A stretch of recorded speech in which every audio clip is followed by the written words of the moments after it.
Ֆրանսերենի սիրուն գումարած մարդարարացի սերը բերեց նրան, որ սկսեցի գրել ֆրանսերեն,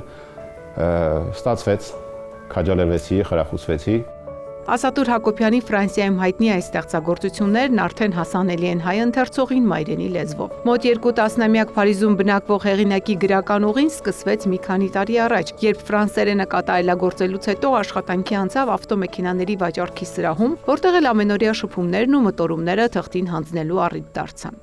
Մի մասնագիտություն, որ ինձ թույլ տվեց բացահայտել մարդ մեքենան, որտեղ վերջին հաշվով մարդարարածը ունի ընդհանրություններ, ունի ինչ-որ մեքենայական դրսևորումներ, որ ամենուր գրեթե նույն ձև են դրսևորվում։ Այդ բացահայտումները ինձ բերեց նրան, որ սկսեց մարդարարածը հետաքրքրել իր ողջ հոգեվիճակով։ Միշտ է հետաքրքրել, բայց այս անգամ ավելի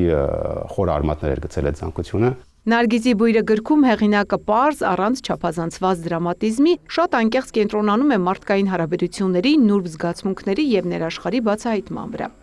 Պատմության հիմքը կարող ենք ասել, որ չհանձնվելն է, չհանձնվելը, միջև վերջ մարտնչել լավ գաղափարների համար, մարտնչել ազնվության համար, մարտնչել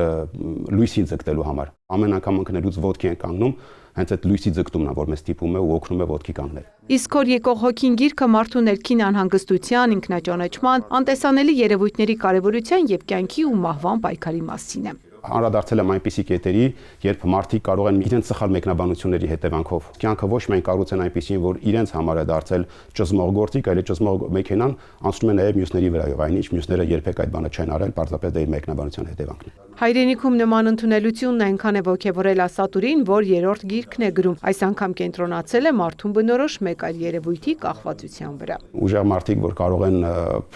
գրեթե անպարտելի թվալ, ընդհանրապես մի կախվածություն, որ լավ չեն կարող տնօրինել,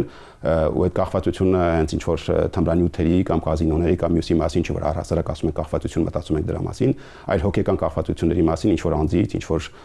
մտորումից, ինչ որ զգացմունքից, որ այդ ամեն ինչ հաճում են աստիճանի, որ ի վերջո դառնում է իր ամենամեծ թուլությունը ու իր անկման պատճառը։ Գիրքը կրկին լույս կտեսնի ֆրանսերեն, ապա կթարգմանվի հայերեն։ Ծաղկանուշ Միրզոյան, Սերյան Անտոնյան, լուրեր։